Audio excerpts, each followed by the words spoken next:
Rather than providing a lot of different responses to common objections, we will present a four-step process to use for any objection you might encounter. The steps are: 1, listen and do not interrupt.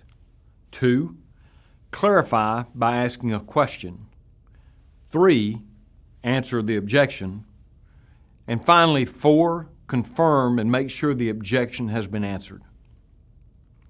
So step 1, listen to the objection or concern and do not interrupt the person speaking.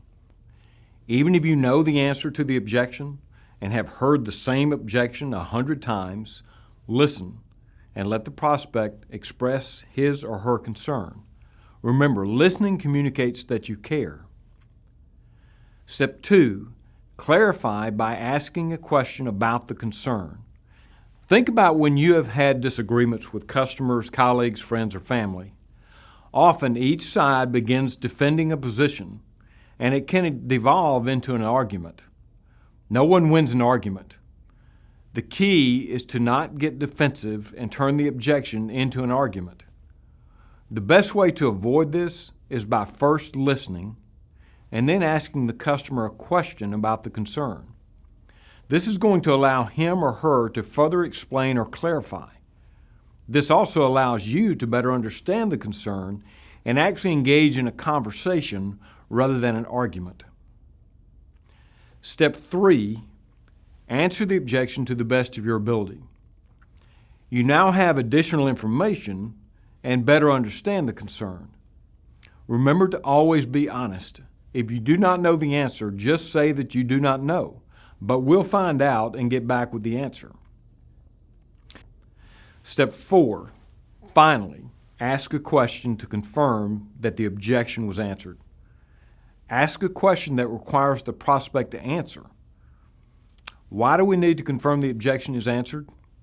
If you do not answer the objection to the prospect's satisfaction, this may be the very reason you lose the sale.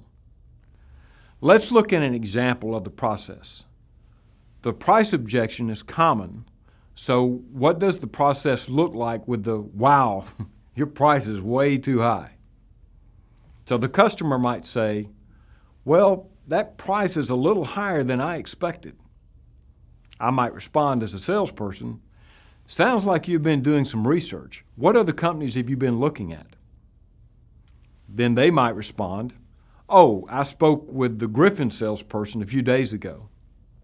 And then I might respond, "Okay, which product did you consider?" The customer then might say, "The salesperson showed me the DRM model." And then I might respond, "Well, Griffin is a very good company and the DRM model is good. The DRM model does well with systems that use single-ended applications. However, your system uses a multi-ended application with a high-density array. That's the reason you may have seen a lower price. Does that answer your question about the investment amount?" And hopefully they'll answer, "Oh, well, that makes sense." Notice first a question was asked to clarify the objection along with a follow-up question to get additional information.